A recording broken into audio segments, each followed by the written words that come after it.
मध्य प्रदेश में निजी स्कूलों की मनमानी फीस वसूली पर अब जबलपुर हाईकोर्ट ने एक अहम आदेश दिया है। भोपाल के बिलाबोंग इंटरनेशनल स्कूल के खिलाफ दायर याचिका पर सुनवाई करते हुए हाईकोर्ट ने यह आदेश दिया है कि निजी स्कूल ट्यूशन फीस को छोड़कर किसी भी दूसरे प्रकार की राशि अब नहीं वसूल सकते हैं। हाईकोर्ट में यह याचिका भोपाल के अमित शर्मा की तरफ से दायर की गई थी। याचिका में कहा गया था कि Billabong international school tuition fees के अलावा बिल्डिंग एक्टिविटी सहित कई मदों में फीस वसूल रहा है। हाईकोर्ट ने इसे राज्य सरकार के लॉकडाउन में जारी दिशा निर्देशों का उल्लंघन माना और ट्यूशन फीस छोड़कर किसी भी दूसरे मद में फीस वसूली को गलत ठहराया है। जबलपुर हाईकोर्ट ने राज्य सरकार और संबंधित निजी स्कूल को नोटिस जारी किया है और जवाब भी तलब किया है। मामले की अब अगली सुनवाई 28 जुलाई को होगी। आपको बता दें, हाईकोर्ट की इंदौर बेंच निजी स्कूलों की याचिका पर ट्यूशन फीस छोड़कर दूसरे मदों में फीस वसूली न करने के सरकारी आदेश पर रोक तो लगा ही चुकी थी, तो वही मामले पर एक अंतरिम आवेदन भी पेश किया गया है।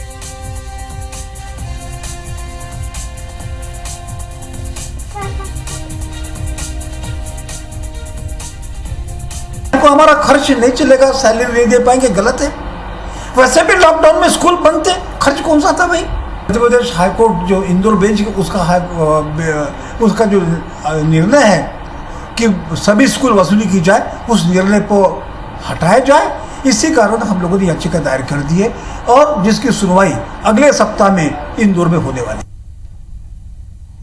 और ज्यादा जानकारी के लिए सीधे रुख करेंगे जबलपुर का। बात करेंगे हमारे सहयोगी विजेंद्र से। विजेंद्र, लॉकडाउन पीरियड में लगातार देखा गया कि ऑनलाइन क्लासेस के नाम पर किस तरह से जो प्राइवेट स्कूल है वो मनमानी फीस वसूल रहे थे और कुछ दिन पहले कुछ परिजनों ने, पालकों ने प्रदर्शन भी किया था सेंट अलोयसियस स्कूल के सामने। और अब एक जो याचिका दायर की गई थी भोपाल के बिलाबोंग स्कूल के खिलाफ, और साफ तौर पर समझा जा सकता है कि हाईकोर्ट काफी सख्त नजर आया है। साफ तौर पर उसने ये भी आदेश दिया है और शासन से जवाब भी तलब किया है कि स्कूल ट्यूशन फीस के अलावा किसी भी दूसरी प्रकार की फीस नहीं ले सकते हैं पालकों से।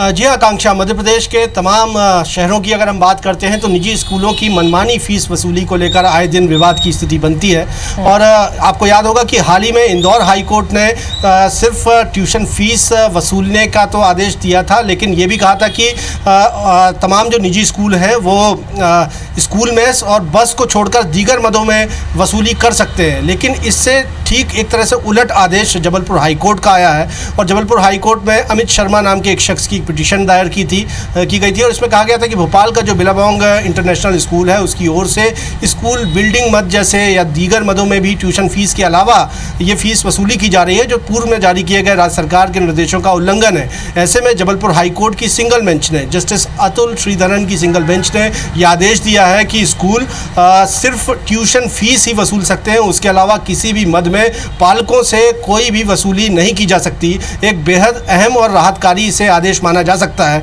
लेकिन इस पूरे घटनाक्रम को समझने की जरूरत है आकांक्षा, क्योंकि बीते दिनों इंदौर हाई कोर्ट में ही एक सिंगल बेंच ने यह आदेश दिया था कि ट्यूशन फीस वसूली जा सकती है और उसके अलावा दीगर मदों में भी वसूली हो सकती है, लेकिन सिर्फ बस और मेस की वसूली नहीं की जा सकती। तो इंदौर हाई कोर्ट का जजमेंट और जबलपुर हाई कोर्ट की सिंगल बेंच का जजमेंट जो है वो दोनों कंट्राडिक्टरी है। लिहाजा इस मामले पर एक interim application Indore high court में दायर की गई है और ये कहा गया है कि चूंकि मामला सुप्रीम कोर्ट में पेंडिंग है, लिहाजा इस मामले पर सुनवाई ना की जाए और साथ ही साथ सुप्रीम कोर्ट के हवाले इसको किया जाए। और इस पूरे मामले को अगर देखते हैं तो एक नई याचिका जबलपुर हाई कोर्ट की डिवीज़न बेंच में भी दायर करने की तैयारी की जा रही है, ताकि जो कंट्राडिक्टरी आदेश हैं दो सिंगल बेंचों के उसमें डिवीज़न बेंच से एक स्पष्ट आदेश आ सके। लेकिन अगर हम आज के आदेश की बात करते हैं तो जबलपुर हाई कोर्ट में जो सिंगल बेंच है जस्टिस अतुल श्रीधरन की, उनका जो आदेश आया वो बेहद राहतकारी है पालकों का। इसमें साफ कहा गया है कि पालकों से सिर्फ ट्यूशन फीस की वसूली विजेंद्र, देखने वाली बात होगी कि अब जब अगली सुनवाई होगी हाईकोर्ट में, तब हाईकोर्ट की तरफ से क्या कुछ आदेश आते हैं, स्कूलों को राहत मिलती है या फिर पालकों को राहत मिलती है। शुक्रिया पूरी जानकारी के लिए।